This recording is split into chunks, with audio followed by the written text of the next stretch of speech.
हाय दोस्तों, मैं दीपक पंडित आप सभी को अपने यूट्यूब चैनल में फिर से हार्दिक अभिनंदन करता हूं और स्वागत करता हूं। आइए हम लोग कल पार्ट 1 सर्किल का पढ़े थे, उसी का आज पार्ट 2 पढ़ते हैं। तो आगे बढ़ते हुए नया कुछ सीखते हैं। यह है सर्किल का डायग्राम। इसमें हम लोग वृत्त, परिधि, केंद्र, त्रिज्या, व्यास, चाप, जीवा, जिसको चाप कर्ण भी कहते हैं, पढ़ चुके थे। अब हम लोग आगे बढ़ेंगे। चाप की लंबाई तक हम लोग कल निकाले थे। चाप की लंबाई क्या होता है, लघु चाप की लंबाई क्या होता है, दीर्घ चाप की लंबाई क्या होता है, अर्ध चाप की लंबाई क्या होता है, और ये फॉर्मूला कैसा आया हम लोग कल सब पढ़े थे। आज हम लोग सीखेंगे त्रिज्यखंड। त्रिज्यखंड क्या होता है और उसका फॉर्मूला वो कैसे होता है, किस तरह उसको बनाते हैं, ये सब जानेंगे। ठीक है, तो आगे हम लोग बढ़ते हैं। सबसे पहले हम लोग उसके पहले परिधि 2πr कैसे आया इसको जानते हैं।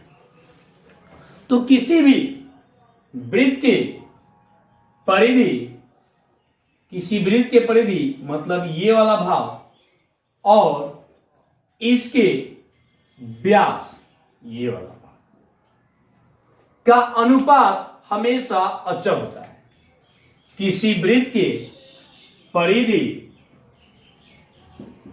और उसका व्यास का अनुपात हमेशा अचल होता है, जिसको हम यूनानी अक्षर पाई द्वारा सूचित करते हैं।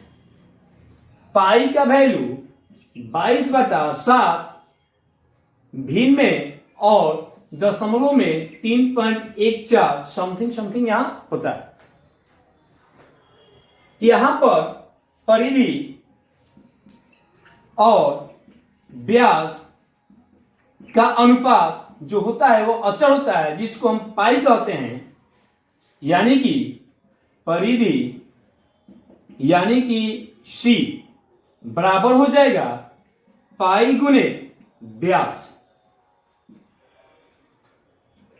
परिधि यानी कि C बराबर हो जाएगा पाई गुने, और व्यास होता है 2 गुने त्रिज्या। तो यहां पर हम लोग देखेंगे 2 गुने त्रिज्या, इसीलिए परिधि बराबर हो गया 2πr। और हम लोग सीखेंगे परिधि के बाद त्रिज्यखंड। त्रिज्यखंड होता क्या है और ये कैसे इसका फॉर्मूला निकलता है, इसको जानेंगे। ठीक है, तो हम लोग सीखते हैं त्रिज्यखंड। त्रिज्यखंड कहने से ही लग रहा है त्रिज्या का खंड। त्रिज्यखंड कहने से ही लग रहा है त्रिज्या का खंड। त्रिज्या खंड अर्थात त्रिज्या का खंड। तो कैसे होता है ये समझेंगे। यदि हम वृत्त को एक कागज का टुकड़ा मान ले, ऐसे गोल, यदि हम वृत्त को एक कागज का टुकड़ा मान ले ऐसे गोल, तो ऐसे यदि हम एक त्रिज्या से कट करते हैं, ऐसे इसको कट करते हैं, तो ये अलग नहीं हो पाएगा, इसका खंड नहीं हो पाएगा। कम से कम इसको अलग करने के लिए, खंड करने के लिए इसको 2 जगह से कट करना पड़ेगा। तो एक खंड यहां से पुनः ऐसे कर दिए, अब ये अलग हो जाएगा। ये इसको अगर नहीं किए होते तो ये कट हो जाता, लेकिन अलग नहीं निकल पाता। और इसको ऐसे हम लोग कट कर दिए, अब ये अलग हो जाएगा। और ये वाला भाग यहां से ये अलग हो जाएगा। ये वाला भाग, ये देखिए, ये अलग होगा तो कुछ हमको नया आकृति इसी प्रकार दिखाई देगा।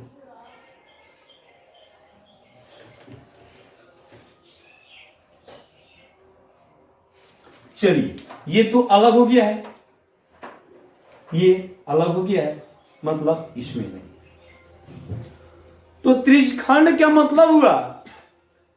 किसी वृत्त में दो त्रिज्याएं, किसी वृत्त में दो त्रिज्याएं तथा उसके संगत चाप द्वारा तथा उनके संगत चाप द्वारा निकाला गया खंड ही कहलाएगा त्रिज्य खंड। मतलब किसी भी वृत्त में दो त्रिज्याएं तथा उनके संगत चाप द्वारा निकाले गए खंड को त्रिज्य खंड कहेंगे। यह दो तरीका से निकाला जा सकता है।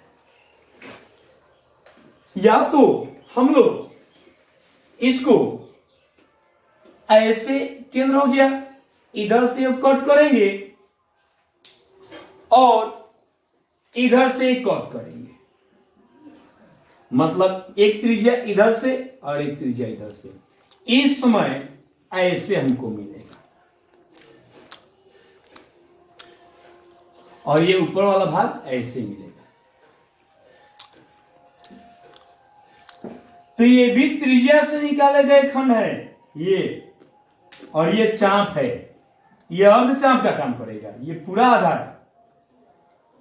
तो यहां पर हम लोग ये त्रिज्या हुआ, ये त्रिज्या हुआ, इधर से कट कर दिए, इधर से कट कर दिए, तो इसके बीच में एंगल जो बना दोनों त्रिज्या के बीच में वह 180 डिग्री का हुआ। इधर एक चाप है, यहां पर एक त्रिज्या, इधर एक त्रिज्या, इधर एक खंड निकला, इधर भी तो एंगल बन रहा है 180 डिग्री और ये भी तो चाप है, एक इधर खंड हुआ।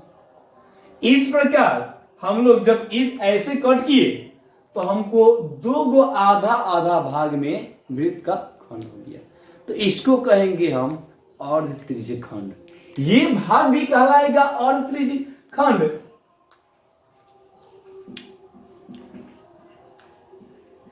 और ये भाग भी कहलाएगा अर्ध त्रिज्य खंड। अब देखिए यहां पर और त्रिज्य खंड तो बना, लेकिन इसमें भी 180 डिग्री कोण बना और इसमें भी 180 डिग्री कोण बना। मतलब हम कह सकते हैं कि यदि किसी वृत्त में उसका अर्ध त्रिज्य खंड लिया जाए तो दोनों त्रिज्या के बीच 180 डिग्री कोण बनेगा। अर्थात यदि किसी दो त्रिज्या से लेकर के यदि किसी वृत्त का हम खंड करते हैं और उसमें जो एंगल बन रहा है वह 180 डिग्री का है, इसका मतलब का कि वह अर्ध त्रिज्य खंड ही होगा। अब देखिए यहां पर हम इस अर्ध त्रिज्य खंड को और इस अर्ध त्रिज्य खंड को जोड़ेंगे, मतलब ऐड करेंगे, मतलब मिलाएंगे, तो पुनः हमको एक वृत्त मिल जाएगा। मतलब ये अर्ध त्रिज्य खंड का ये जो इतना एरिया है, या इसका इतना क्षेत्रफल है और ये इसका इतना क्षेत्रफल है, ये दोनों को जोड़ेंगे, मतलब अर्ध त्रिज्य खंड का क्षेत्रफल, मतलब ये पहला वाला और ये दूसरा वाला प्लस अर्ध त्रिज्य खंड का क्षेत्रफल। तो ये दोनों को मिला देंगे तो हो जाएगा पूरा वृत्त के क्षेत्रफल के बराबर। मतलब क्या हो जाएगा? वृत्त का क्षेत्रफल। अब देखिए यहां अर्ध त्रिज्य खंड का क्षेत्रफल प्लस अर्ध त्रिज्य खंड का क्षेत्रफल दोनों तो एक ही है, बराबर है, समान है। तो इसको हम लोग जोड़ेंगे तो अर्ध त्रिज्य खंड का क्षेत्रफल और प्लस अर्ध त्रिज्य खंड का क्षेत्रफल, तो दो अर्ध त्रिज्य खंड का क्षेत्रफल, दो अर्ध त्रिज्य खंड का क्षेत्रफल, और ये किसके बराबर है? तो वृत्त के क्षेत्रफल के बराबर, वृत्त का क्षेत्रफल के बराबर। इस प्रकार हम लोग कह सकते हैं कि अर्ध त्रिज्य खंड का क्षेत्रफल जो होता है वृत्त का क्षेत्रफल और बटा 2 होगा। मतलब अर्ध त्रिज्य खंड का क्षेत्रफल वृत्त के क्षेत्रफल की आधी होती है, या वृत्त का जो क्षेत्रफल होता है वो अर्ध त्रिज्य खंड के क्षेत्रफल से दोगुना होता है। ऐसे हम लोग कह सकते हैं। अब देखिए, तो ये तो हम ऐसे त्रिज्या लेकर ये कट किए थे तो ऐसे हुआ था, मतलब कि 180 डिग्री के एंगल पर। अब देखिए, अब यहां पर हमको ये पूरा एक राउंड घूमेगा तो 360 डिग्री का कोण बनाएगा। तो एक राउंड तो नहीं घुमाना है हमको, ये त्रिज्या यहां से यहां तक और ये यहां से यहां तक जाकर के स्टॉप हो जाएगा। तो यहां पर तो थीटा दूसरा कुछ बनेगा, 360 डिग्री होगा नहीं। जैसे जैसे चाप बढ़ाएंगे थीटा बढ़ते जाएगा, जैसे जैसे चाप बढ़ाएंगे थीटा बढ़ते जाएगा। अब देखिए, तो ये वाला हम लोग एरिया और ये वाला एरिया निकाल सकते हैं इस फॉर्मूला पर। हमको निकालना हो ये वाला एरिया, ये कैसे निकलेगा?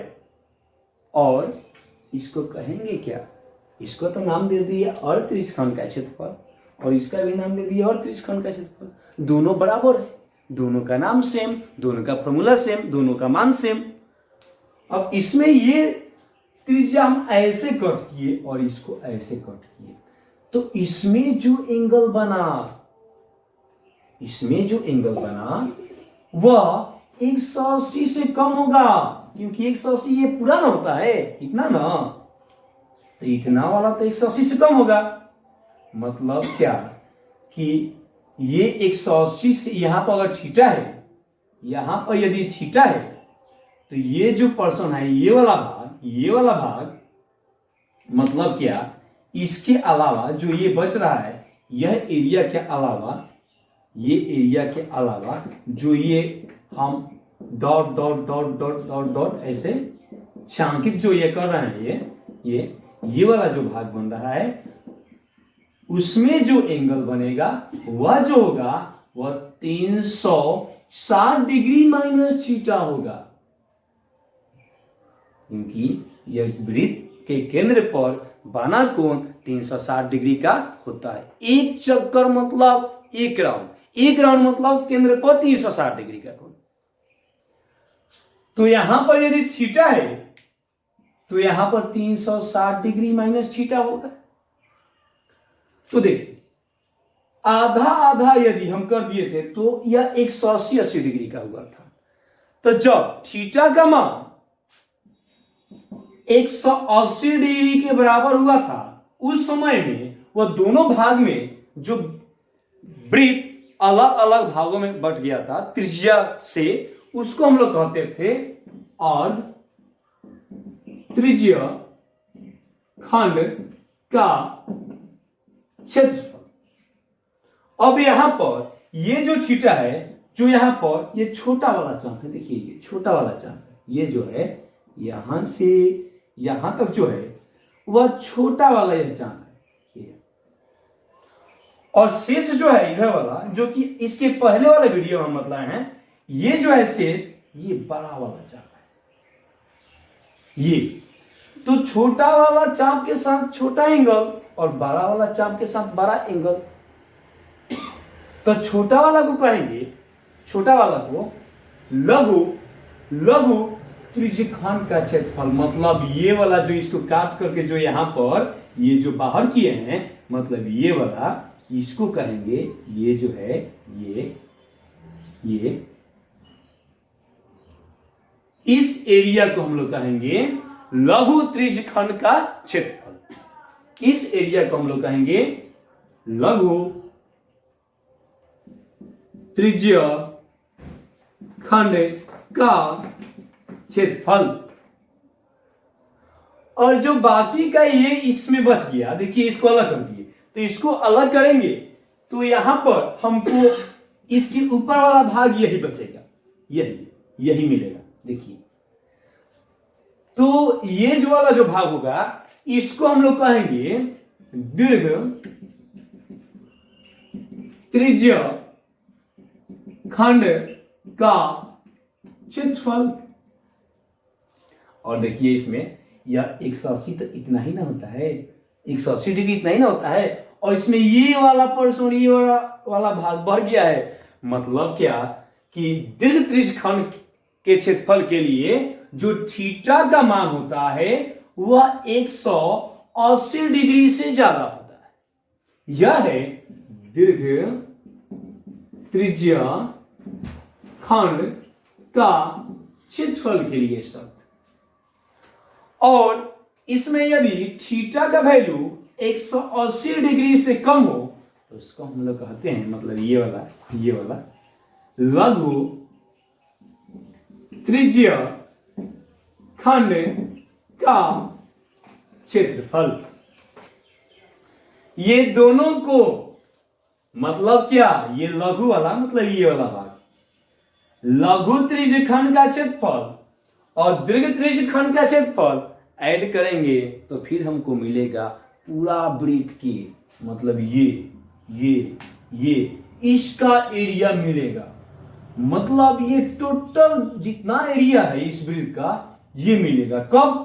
जब ये वाला भाग जोड़ेंगे लघु त्रिज्य खंड वाला भाग और दीर्घ त्रिज्य खंड वाला भाग जोड़ेंगे तो हमको इसका टोटल एरिया मिलेगा।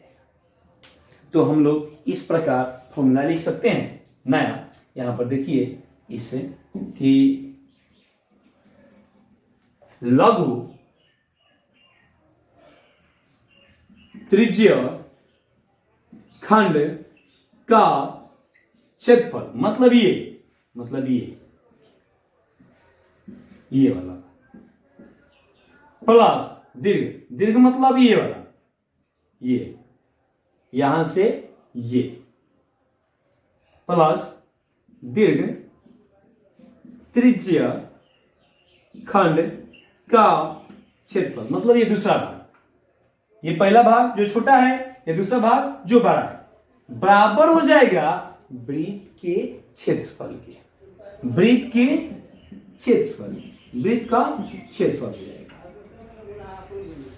इस प्रकार हमको यदि लघु त्रिज्य खंड का क्षेत्रफल निकालना हो तो लिख सकते हैं लघु त्रिज्य खंड का क्षेत्रफल बराबर वृत्त का क्षेत्रफल माइनस दीर्घ त्रिज्य खंड का क्षेत्रफल। यदि हमको निकालना हो दीर्घ त्रिज्य खंड का क्षेत्रफल तो लिख सकते हैं वृत्त का क्षेत्रफल माइनस लघु त्रिज्य खंड का क्षेत्रफल। तो इस प्रकार हम लोग ये समझे कि त्रिज्य खंड होता क्या है और इसको कैसे पहचानेंगे कि लघु त्रिज्य खंड है और ये दीर्घ त्रिज्य खंड है। पहचानने का तरीका जान गए। अब हम लोग सीखेंगे कि इसका फॉर्मूला कैसे निकाला जाता है, ये फॉर्मूला आता कैसे है और क्वेश्चन कैसे बनाएंगे। जब त्रिज्या दे दिया हो रहेगा तो अब उसको कैसे क्या करेंगे तो समझना है, ध्यान से समझिए। देखिए वृत्त जब एक चक्कर पूरा करता है ऐसे तो इतना एरिया बनाता है। इस समय में केंद्र पर 360 डिग्री का कोण बनता है। जब वृत्त एक चक्कर पूरा करता है तो एक इतना एरिया बनाएगा पूरा अपने वृत्त का और केंद्र पर 360 डिग्री का कोण बनाता है। लेकिन ये जो लघु त्रिज्य खंड का क्षेत्रफल है ये तो पूरा नहीं है, ये तो पूरा कवर नहीं किया, इतना नहीं किया है, ये तो इतना ही ना दूर का एरिया निकलना है। तो इसके लिए क्या करें हम, बहुत आसानी से हम लोग बना लेते थे कि वृत्त का क्षेत्रफल है तो इसका एरिया हो गया पाई आर स्क्वायर। अब इसको कट करके दे दिया जाए त्रिज्या से और छोटा कर दिया जाए, ऐसे कहा जाए कि बताइए अभी इसका एरिया कितना हो। ऐसे ना दे करके कहा जाएगा कि बताइए इसका एरिया कितना होगा। तो अब क्या करेंगे, यहां पर सोचिए, ये जो होता है वृत्त का क्षेत्रफल पाई आर स्क्वायर, ये टोटल 360 डिग्री के लिए होता है, 360 डिग्री कोण के लिए होता है। और उसमें से हमको थीटा का निकालना है, का मतलब गुना। तो इसमें से इतना वाला एंगल के लिए, थीटा वाला एंगल के लिए निकालना है। इस प्रकार हम लोग का इसका एरिया निकल जाएगा। 360 डिग्री में से कितना एंगल का एरिया निकालना है ये ऐसे इसमें, तो ये वाला भाग का निकल जाएगा। तो इसको हम लोग कहेंगे, जो हम लोग का फॉर्मूला आया थीटा पाई आर स्क्वायर बटा 360 डिग्री, ये हो गया त्रिज्य खंड त्रिज्यखंड का क्षेत्रफल यानी कि एरिया। अब यहां पर हम बतला चुके हैं पहले, यदि थीटा का वैल्यू 180 डिग्री के बराबर है, इसका मतलब वह जो त्रिज्यखंड है एकदम वो वृत्त को क्या करेगा, आधा आधा भागों में बांट देगा पूरा। तो ये अर्ध त्रिज्यखंड का क्षेत्रफल कहलाएगा और ये वाला भाग भी अर्ध त्रिज्यखंड का क्षेत्रफल कहलाएगा। तो इस पर हम लोग या तो लघु त्रिज्यखंड का क्षेत्रफल निकाल सकते हैं, या दीर्घ त्रिज्यखंड का क्षेत्रफल निकाल सकते हैं, या अर्ध त्रिज्यखंड के भी क्षेत्रफल निकाल सकते हैं। बस यही फॉर्मूला को। लेकिन यदि यहां पर थीटा का वैल्यू 180 से कम होगा, 180 से कम होगा तो लघु त्रिज्यखंड का क्षेत्रफल के लिए है। यदि वह 180 से ज्यादा है तो दीर्घ त्रिज्यखंड के क्षेत्रफल के लिए है, और यदि वह 180 के बराबर है तो अर्ध त्रिज्यखंड के क्षेत्रफल के लिए। तो इस प्रकार हम लोग ये निकाल सकते हैं। अब देखिए यहां कि